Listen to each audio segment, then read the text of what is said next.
Okay, are we multiplying two things together in this one? Yes, we have two things being multiplied. And do they equal 0? Yes, which means either this piece could equal 0 or this piece could equal 0, and we could still get an answer of 0. Right? So I could say x plus 4 could be the one that equals 0, or x minus 5 could be the one that equals 0. And hopefully at this point we could like pretty effectively solve these. And we could subtract 4. And we could add 5. And hopefully we could like probably do that without even showing the step in between.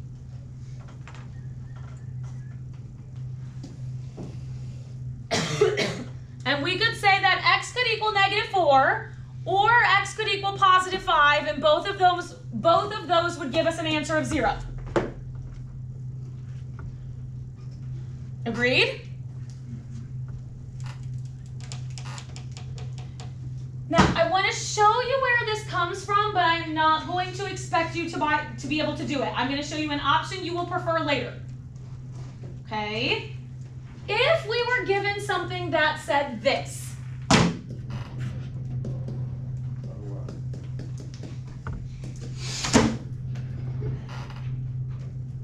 Does this have two things being multiplied together that equal 0? No, right? We don't have anything being multiplied together at all.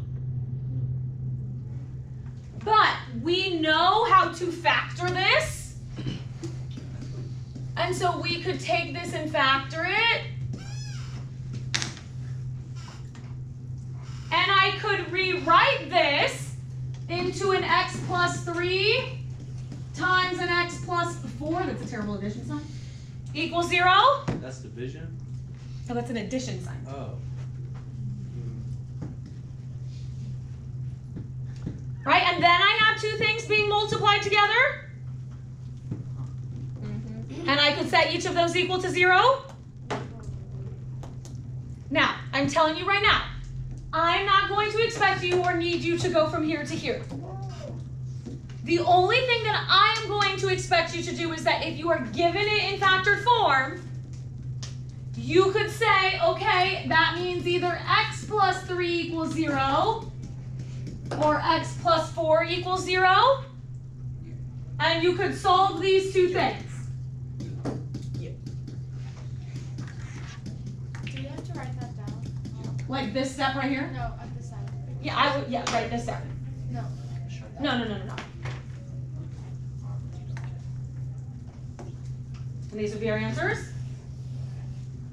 Okay, so pick up your graphing calculator. Turn it on. What was that?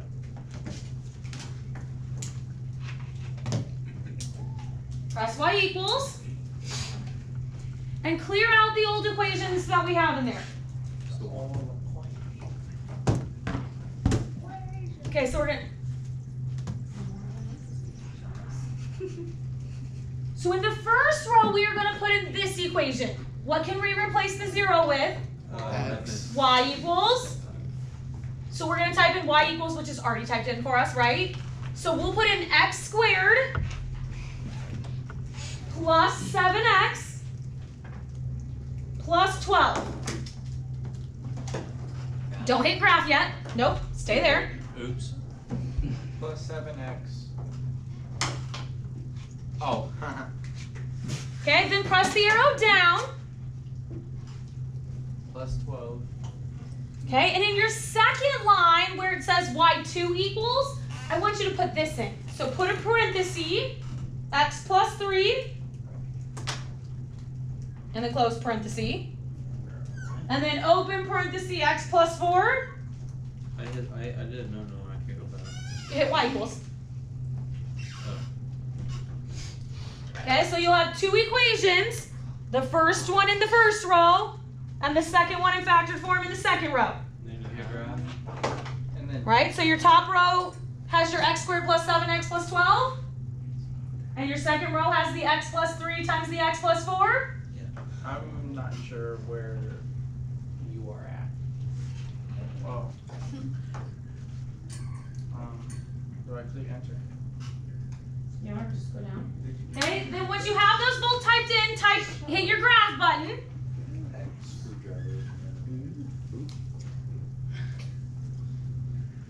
How many parabolas did we get? 1. But we asked it to graph 2. Why did we only get 1? Because Maybe they're the same. Because they're the same. They're the same thing. We just represented them in a different format. And where does this parabola cross the x-axis? -3 and 10. -4. Which is the answers that we got?